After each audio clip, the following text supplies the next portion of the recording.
What is going on, Panthers Nation? Carolina Dad here, your host of the Two Growls, One Roar podcast.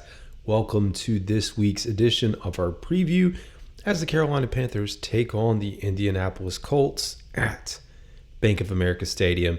Hey, welcome Indianapolis Colts fans. As I have seen throughout the season, typically I have other fans coming in and joining the show. So welcome, drop your comments, your predictions, all in good spirits, and love to interact with other NFL teams, fans. Here we go. This game, the Frank Reich revenge game. Last week we had Bryce Young versus CJ Stroud. This game at one point could have been Bryce Young versus Anthony Richardson. Unfortunately, Anthony suffered an injury. And when you talk about that injury, it's to sit here where we are today. If you would have told me out of these three quarterbacks and then throw in Will Levis, because Will Levis is getting some playing time, that Anthony Richardson would have been the one who got hurt first or was out for the season, I would have said you're crazy. I would have said if I had to, pick and make a projection, it would have been Bryce Young. But here we are. Indianapolis Colts led by Gardner Minshew. We know the history, and I think the Colts probably know the history better than I do with what happened in the Frank Reich era. Whether he had his quarterbacks didn't pan out. The whole process there didn't pan out. And here he is in Carolina. So we're still, if you're a Colts fan, trying to figure it out. We don't know. Starting out at 0-6 is never great. We got our first win last week, which was big momentum. And here we are coming up against a Colts team that's 3-5. And I said, well, what does 3-5 mean? Like at this point, this many games in, you can start to try to dissect and really tell who's who. So they lost to Jacksonville. They beat the Texans 31-20, who we just squeaked by. They beat the Baltimore Ravens. Baltimore Ravens are a good team. That was in overtime. But if I'm being honest, and I'm looking at these, I feel like that's more of a fluke than the Colts being better than the Baltimore Ravens. I think the Baltimore Ravens win that game 9 times out of 10. They lost to the Rams. We don't really know if the Rams are even a playoff team. They beat the Tennessee Titans. Tennessee Titans, not great. Not a great team either. Lost to Jacksonville again. Lost to Cleveland, a very close game, 38-39. Cleveland's a really good defensive team, and they just lost to the New Orleans Saints. So they are on a 3-game losing streak. And I know ownership there likely wants to come and just prove a point and beat the brakes off of the Panthers. And I know Frank Reich, even though during the week he's kind of kept things to the chest and been as formal and, nice as he could be up there when, referencing the Colts, because they've tried to pry some questions out of him, but he's not dropping it. He's not dropping the juice. But we've got a game, folks. We got a game, and I like to go out before I do my preview. I watch other videos of whether it's Colts radio, whether it's Colts YouTube podcast. The NFL does a good 10-minute preview of the game, and so I like to go out there and read those. Then I like to check on the other comments. A lot of Colts fans are a little bit cocky, man. For a 3-5 football team, they're over there talking smack like this is the game. They're going to run away. It's not going to be close. And I'm like, dude, y'all are 3-5 and we're 1-6. This is not what you think it's going to be. At least that's the way I see it. But here we are. This is what this game is. Coming into it, though, Colts do some things really well. Colts are really good on the offensive side of the ball, terrible on defense. Things could be opening up for the Panthers in this game. Points per game, they are 6th in the league, about 25 points per game. We know the Panthers are on the decline, 18 points per game. We know if we can score 20 points, and that's going to be my prediction. If we can get the 20 points, we will win this game. That's the way I take it. Now, on the defensive side of the ball, we're talking minuscule numbers here, or not a big difference, but the Colts are the worst defensive scoring team in the league, giving up 28.6 points. Hallelujah. Y'all can take that all you want, because the Panthers, we're right in that conversation for quite a while. And after last game, we only dropped down to 30th. And so it's like not that big of a difference. And we're giving up 28.4 to their 28.6. So like you're splitting hairs at this point. Both defenses are bad. However, something happened last game. I don't know what it was, but the defense came to life, even with the depleted defense. And I know Indianapolis has some issues in the secondary, but we were able to shut down C.J. Stroud. He only threw for 140 yards. I want to see that same game plan this week against the Indianapolis Colts and Gardner Minshew. Now, points can and will be scored, but I'm not afraid of it because Houston coming in was a top 10 scoring team. Also had a really good offense on paper, had some good weapons that we don't have in the Carolinas, and we were able to keep them in check. And it was a defensive game, and I thought there would be a little more offense coming into play, but it didn't happen. Now, yards per game, they're eighth, the Indianapolis Colts. We're 27th at 284 yards. I should say they're putting up 362 yards. So offense is good on their side of the ball. Our offense, we know, is struggling.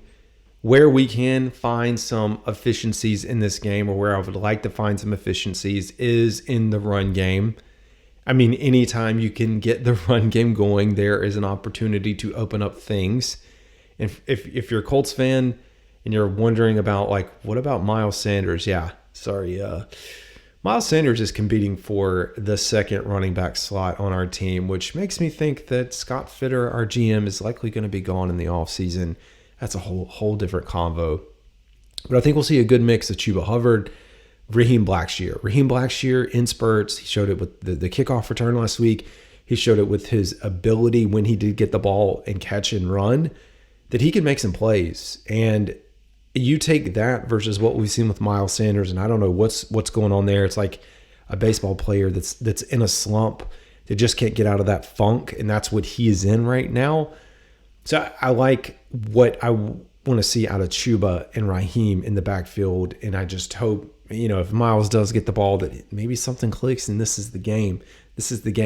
Now, rushing attack, Indianapolis Colts also have a really good rushing offense. So pretty well balanced in comparison to the Panthers offense, who is primarily pass heavy or has been. We're starting to see those numbers come down. But they do have a really good rushing attack, led right now by Zach Moss, but we know Jonathan Taylor, now that all that saga's kind of played itself out, that they have some weapons. Talk about Michael Pittman as their leading receiver, Josh Downs, North Carolina football native, 473 yards. I had him in one fantasy league, and then I dropped him, and of course he just took off and played the lights out. Zaire Franklin, leading tackler for the Indianapolis Colts, 64 tackles. And then even below, kind of going back to the receivers, Alec Pierce, 243 yards.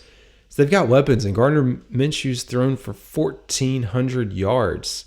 Now, he does have the 5 interceptions, and I believe it was 7 touchdowns. So not a perfect offense, but an offense that can score some points. And if you can score some points, you can be in just about any game.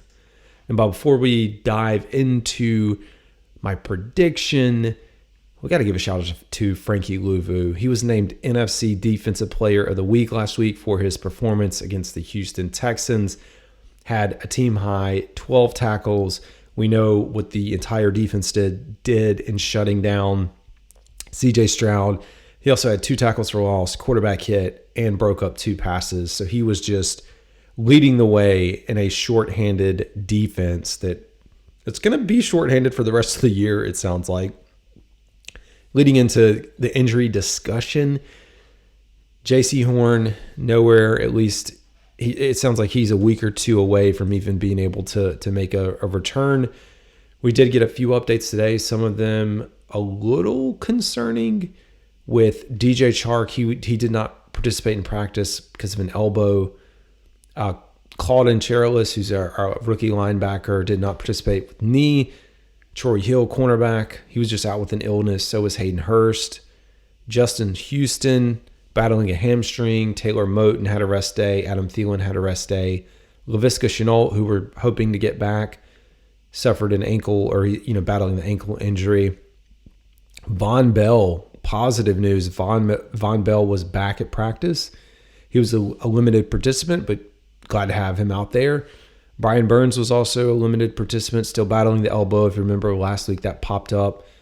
Austin Corbett, who's just played back his first game back. If you haven't had a chance to go out to YouTube, look up the Austin Corbett video the Panthers posted, just the journey, the emotion that he had leading into getting back and playing in this game.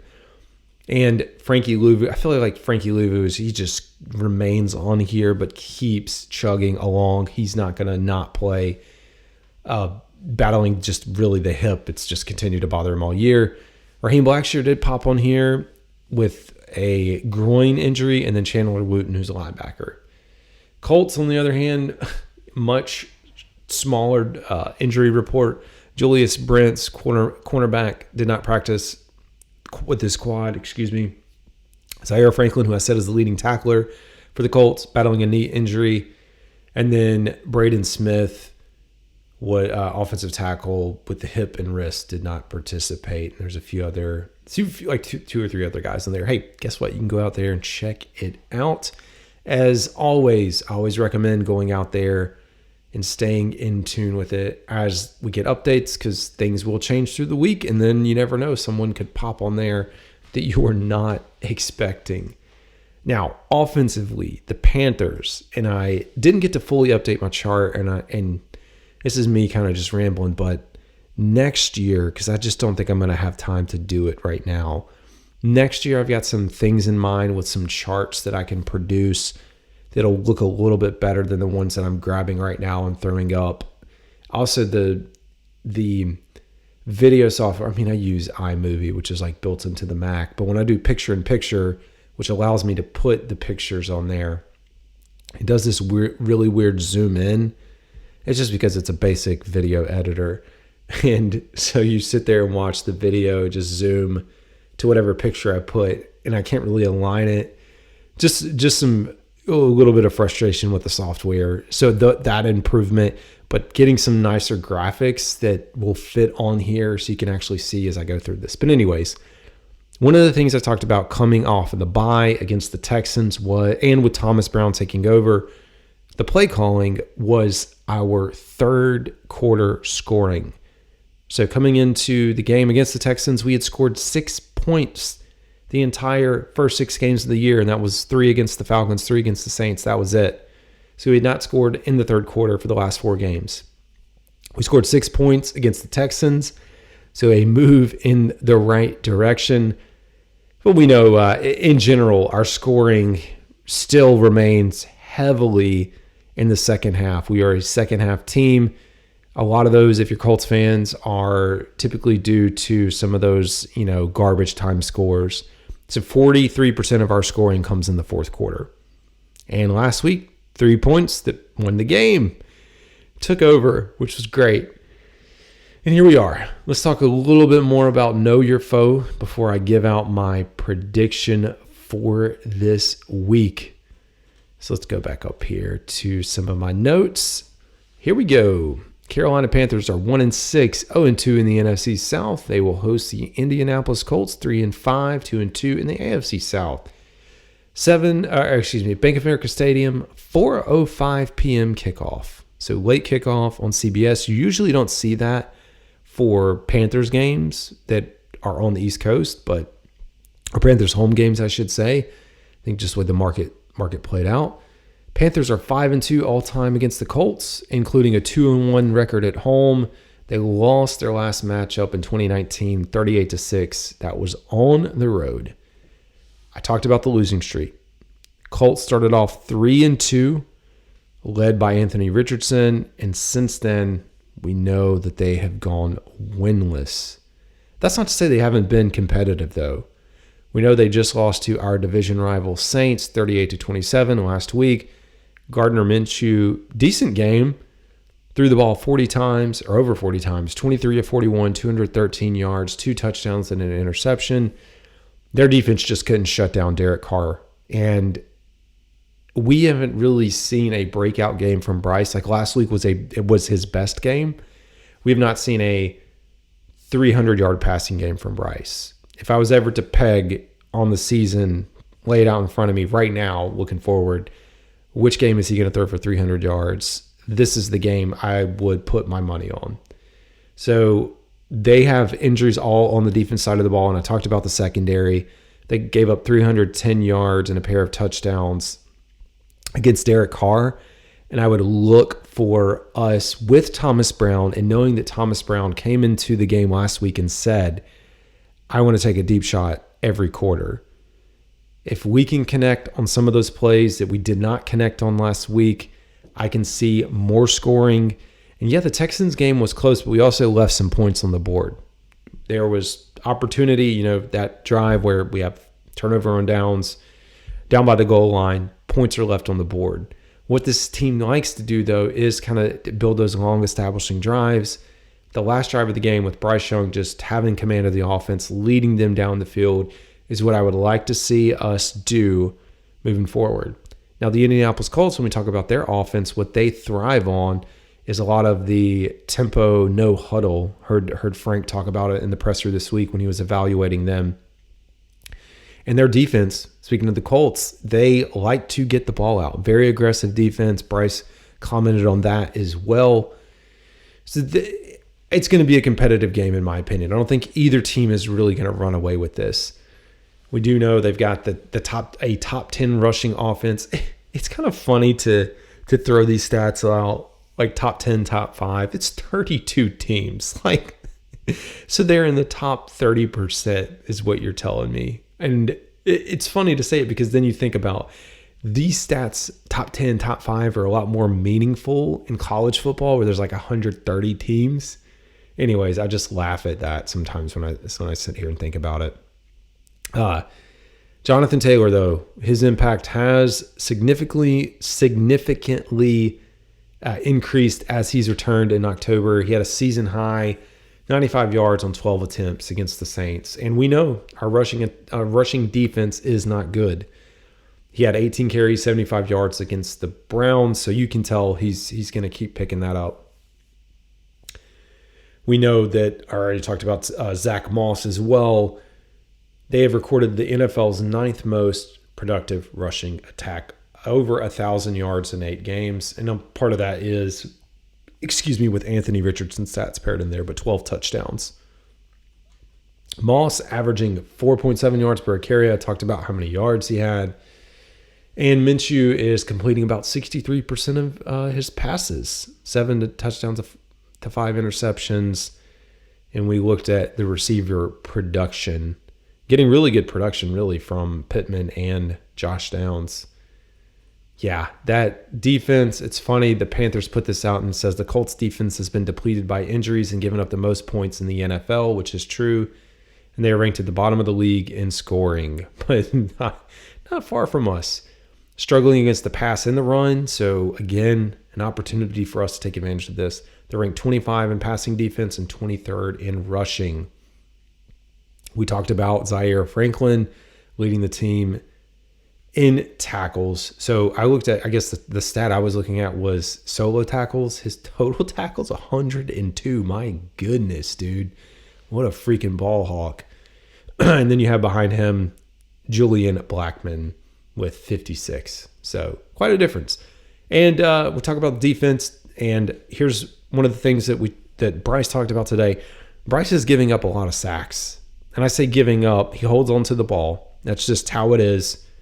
Colts fans, if you're wondering, that's one of the things we've seen with him. So not many batted balls. If you looked at Packett last game, CJ Stroud had more batted balls than Bryce. And that's been the trend. We haven't had issues with batted balls. We have issues with Bryce holding on to the ball a little too long, whether it's a coverage sack or someone's not there. But he talked about that today. It's part of the maturing process for him in order to take that next step and either check it down or throw it away or get out of the pocket and scramble out of bounds for whatever it is. But defensive tackle DeFoster Buckner leads their team with 4 sacks and 2 forced fumbles, and he did have a strip sack against the Saints last week in their loss. So here we are, prediction time, folks. Indianapolis Colts, Carolina Panthers. So I should throw this out there. My record this year predicting the Panthers games, and I should probably one day predict every game just for the fun of it. But I'm 5-2. So if you were like, figure that out, I've predicted, oh my gosh, where I got it wrong was earlier in the season when I was predicting us to win games. Predicted us to win the first 2 games. I lost those. Since then, I've been perfect. So keeping that momentum, I am going to take the Panthers again because this is another winnable game. And this is the thing. You win one game, you understand how it is. You have the Colts on the other end who have now lost 3 games. Coming in, it's a home game for us. Here's the other thing. The Colts play in Germany next week. In Germany against the Patriots. If I'm them and you're playing at 4 o'clock on a Sunday and you're thinking about, okay, yeah, after this game, then we got to turn around, catch a plane, change, go, fly out to Germany. Like, is your mind really going to be in this game? That's my view. That's my view. And I think they could be caught looking ahead. This is an opportunity for the Panthers to pounce. I know For the Shoe is out there, Colts Nation, and I do think they'll show up at the stadium. Like, that won't surprise me to see a lot of Colts fans there. This is a winnable game. And first team to get to 20 wins the game. So I am thinking the Panthers get there first. Scoring-wise, another, I don't know that we would be able to contain them. So I'm going to throw out, I'm trying to think. Final score, Panthers 24, I'm throwing Saints. Panthers 24, Colts 18, final score. All right, y'all. It's Carolina Dad. Y'all have a good one.